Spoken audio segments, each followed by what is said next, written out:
میرے ابا صبح ہوتے ہی بنگلے پر جاتے تھے اور رات کو واپس آتے تھے۔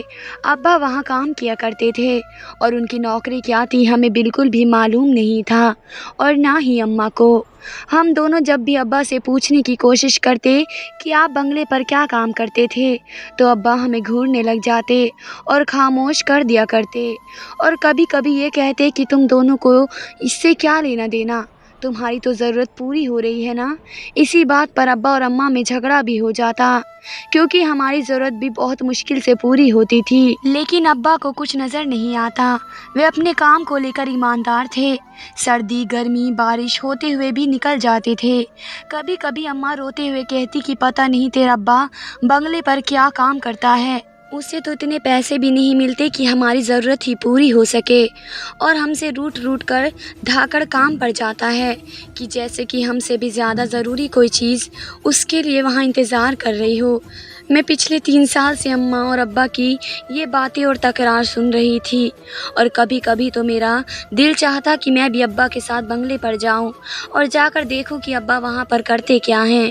پھر ایک دن یہ موقع میرے ہاتھ آ ہی گیا۔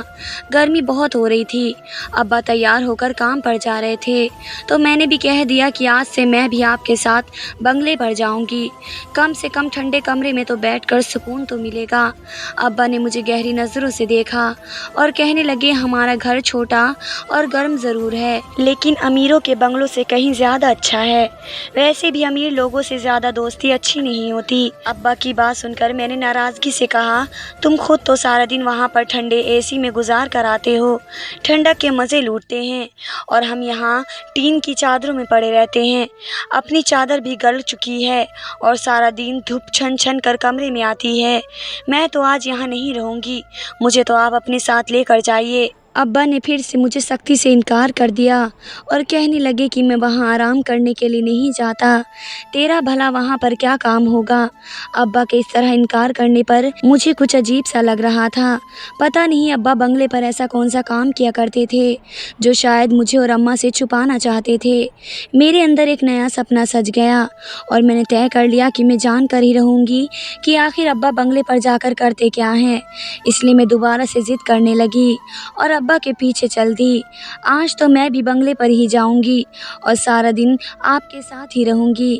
اس سے پہلے کہ ابا دوبارہ انکار کرتے اماں بھی میدان میں اتر آئیں اور کہنے لگی بچی ٹھیک کہہ رہی ہے، یہاں سارا دن گرمی میں کیا کرے گی، تم اسے اپنے ساتھ لے جاؤ۔ دراصل اماں مجھ سے جان چھڑا رہی تھی کیونکہ انہیں پتا تھا کہ میں گھر میں رہوں گی تو سارا دن ان کا دماغ خراب کرتی رہوں گی اور میرے بنگلے پر جانے سے اماں کو بھی پتہ چل جاتا کہ ابا سارے دن بنگلے پر کرتے کیا ہیں۔ جب اماں اور میں نے ابا سے بہت زیادہ دباؤ ڈالا تو ابا مجھے لے جانے کے لیے تیار ہو گئے۔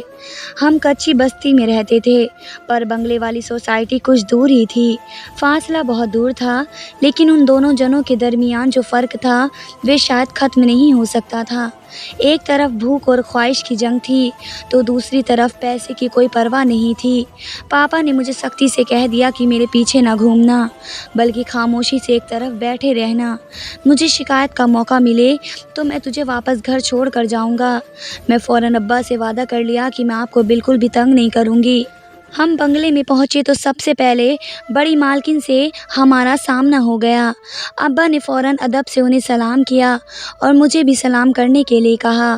میں نے ڈرتے ڈرتے انہیں سلام کیا تو بڑی مالکن نے ایک زور کی نگاہ مجھ پر ڈالی اور ابا سے پوچھنے لگے کہ یہ کون ہے اور اسے یہاں کیوں لے کر آئے ہو، تو تمہیں معلوم ہے نا کہ بنگلے میں غیر ضروری لوگوں کا داخل ہونا منع ہے۔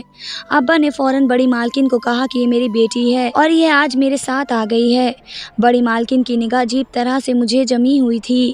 وہ ایک لمبی چوڑی سانولی سی عورت تھی جنہوں کے گھنگرالو بال تھے اور وہ ایسے ہی تیار تھی کہ جیسے کسی دعوت میں جا رہی ہوں۔ پہلی نظر میں تو مجھے وہ بالکل اچھی نہیں لگی، مجھے تو لگا کہ بنگلے کی ماں کی بہت زیادہ خوبصورت عورت ہوگی، لیکن ان کے سامنے تو میری ماں بہت ہی زیادہ خوبصورت تھی۔ اور پھر وہ یہ بات کہنے لگی کہ احتیاط کرنا، اس کے آنے سے کہیں تمہارے کام میں کوئی کوتاہی نہ ہو جائے۔ मैं काम में हरगिज़ भी कोई गलती बर्दाश्त नहीं करूँगी और इसे अपने काम से कोसों दूर रखना। अब्बा ने उन्हें यकीन दिलाया कि वे पूरी जिम्मेदारी से अपना काम करेंगे। वे तो अब्बा को हिदायत देकर चली गई। अब्बा ने मुझे देखकर ये सारी बातें अच्छी तरह से समझा दी कि मेरे पीछे हरगिज़ भी ना आना, बिल्कुल खामोशी से बैठी रहना। मुझे तो अब भी समझ में नहीं आया था कि अब्बा यहाँ पर क्या काम करते थे जिसके लिए इतनी एहतियात और ज़िम्मेदारी की ज़रूरत थी। मुझे छोड़कर ना जाने कहाँ निकल गए। मैं खामोशी से बावर्ची खाने के आगे बैठी हुई थी कि मालकिन की बेटी रिमशा दोपहर के वक्त स्कूल से लौट कर आई। अपने कमरे में जाकर मुझे देखकर रुक गई और फिर मेरे पास चली आई।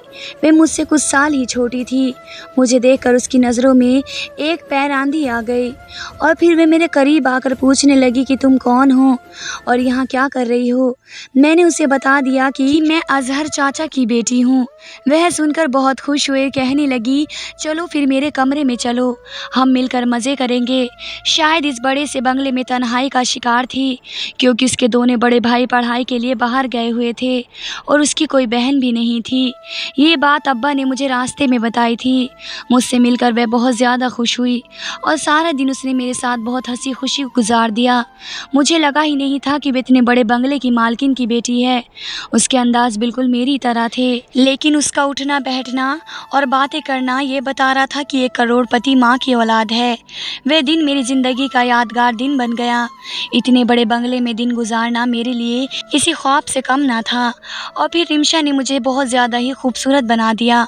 उस दिन को उसने मुझे एक से बढ़कर एक मज़े की चीज़ खिलाई और एसी की ठंडक में सारी गर्मी ख़त्म हो गई। लेकिन सारा दिन अब्बा मुझे कहीं नज़र नहीं आए और ना ही वे मेरे पास आए।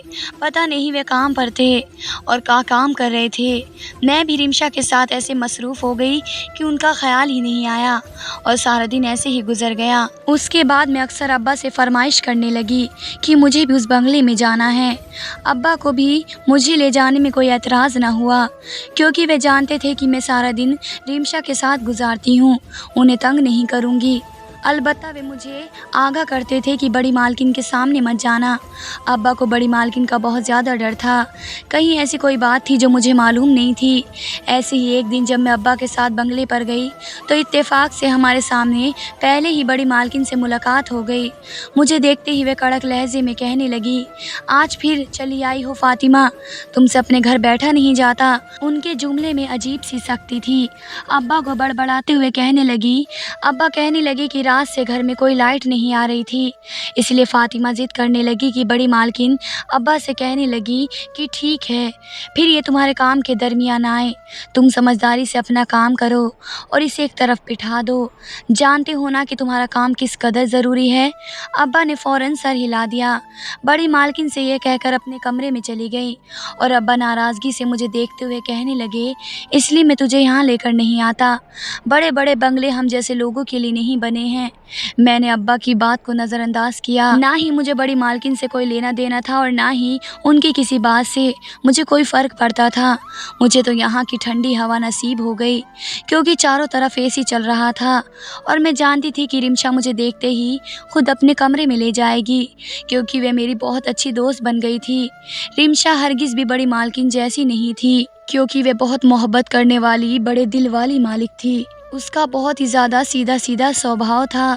यही वजह थी कि हम दोनों के बीच काफ़ी अच्छी दोस्ती हो चुकी थी। मुझे इधर बैठे अभी कुछ देर ही गुजरी थी कि रिमशा किसी काम के लिए कमरे से बाहर निकली। मुझे उसे देखकर बहुत अच्छा लगा। उसने मुझे देख लिया और फ़ौरन हाथ पकड़कर अपने कमरे में ले गई। वह जल्दी जल्दी बता रही थी कि उसके स्कूल में पार्टी है और वह उसकी तैयारी में मशरूफ़ है।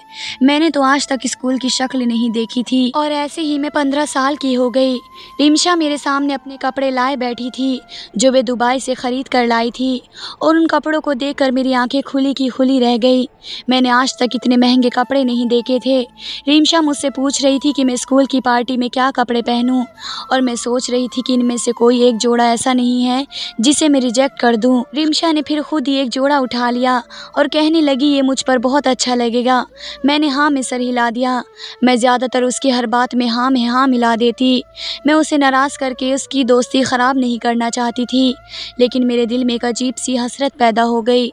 मेरे तन पर जो लिबास था वह भी रिमशा की उतरन थी और इतनी खूबसूरत लिबास देखकर मेरा भी दिल चाह रहा था कि मेरे पास भी ऐसे कपड़े हों। सारा दिन मैं रिमशा के साथ ऐसे ही गुजार दिया करती। शाम को मैं अब्बा के साथ वापस घर लौटी तो मेरा चेहरा उतरा हुआ देखकर अब्बा कहने लगे, क्या बात है फ़ातिमा, रिमशा बीबी के साथ कोई बात हुई है? मैंने अब्बा से कहा कि आखिर हम कब तक ऐसी ज़िंदगी गुजारेंगे। मेरे पास 2 ही जोड़े हैं, एक धुलता है तो दूसरा पहन लेती हूँ। मुझे भी अच्छे अच्छे कपड़े चाहिए। उन्होंने मुझे घूर घूर के देखा और कहने लगे, तुम इसलिए बंगले पर जाती हो क्या, ताकि वापसी पर ऐसी फरमाइशें कर सको? तुझे नहीं पता तेरे बाप की औकात क्या है? खुदा का शुक्र है कि तुझे खाने को मिल रहा है, वरना मेरी तो ये औकात भी नहीं। अब्बा का चेहरा जैसे एकदम बिखरा हुआ सा महसूस हो रहा था और मैं शर्मिंदा हो गई। मेरी ख्वाहिशों ने अब्बा को उनकी नज़रों में गिरा दिया। मैंने फ़ौरन अब्बा से माफ़ी मांगी और कहा मैं आइंदा ऐसी कोई बात नहीं करूँगी। और मैं सोच रही थी कि क्या कोई ऐसा जादू का चिराग मुझे मिल जाए जिसे घिसने से जिन निकले और हम अमीर कर दें और हमारी गरीबी को चुटकियों में दूर कर सके और हम एक अच्छी ज़िंदगी गुजार सकें। एक अच्छी ज़िंदगी को जीने का हक़ एक हर इंसान का है। मेरी बस इतनी सी ख्वाहिश थी।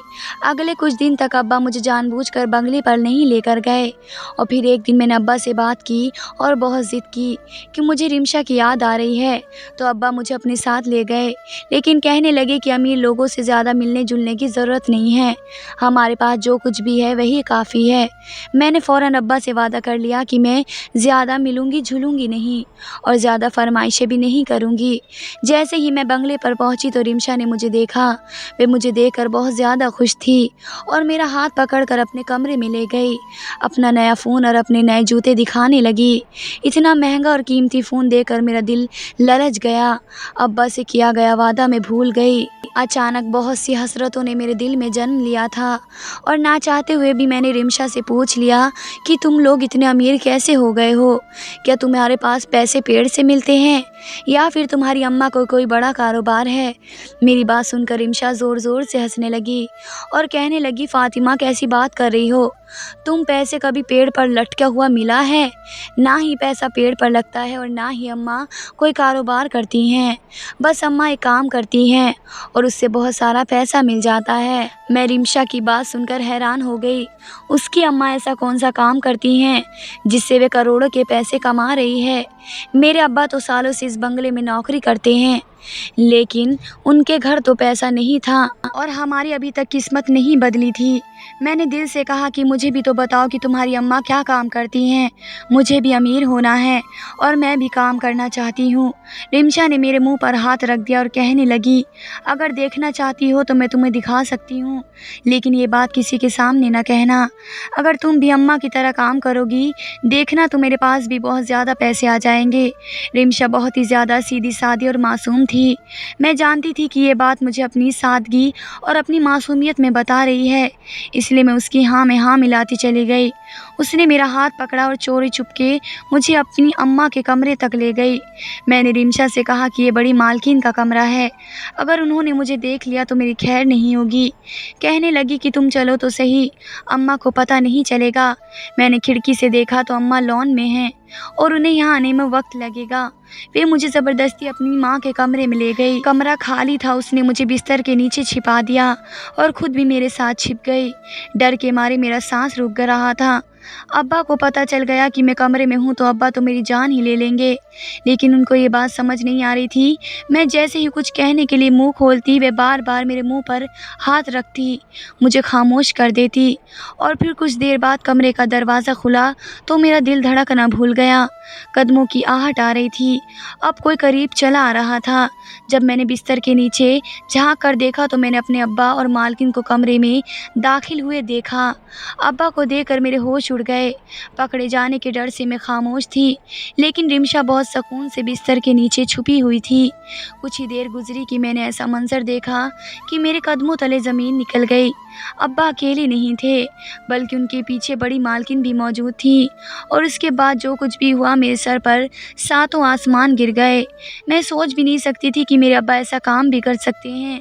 वे किस तरह मेरी माँ को धोखा दे सकते हैं। मेरी अम्मा तो बहुत ही नेक और पर्देदार औरत थीं। آج مجھے سمجھ آ رہا تھا کہ ابا نے کبھی مجھے اپنی نوکری کے بارے میں کیوں نہیں بتایا، کیونکہ بتانے لائق ہی نہیں تھی۔ جو کام ابا کر رہے تھے اسے دیکھ کر تو میرے ہوش ہی اڑ گئے۔ کافی دیر بعد جب ابا کمرے سے نکل کر گئے تو مالکن بھی واش روم میں چلی گئی، تو میں اور رمشا واپس سے چھپ کر رمشا کمرے میں چلے آئے۔ میرے چہرے کی رنگت اٹھ چکی تھی۔ رمشا نہیں سمجھ پائی کہ یہ سب کیا ہو رہا ہے، لیکن میں اچھی طرح سمجھ گئی کہ میرے ابا اکیلی بیوہ مالکن کے ساتھ کیا کر رہا تھا۔ رمشا میری طرف دیکھ کر کہنے لگی، دیکھ لیا فاطمہ تم نے کیسے پیسہ کمانا ہے، کتنا آسان ہے۔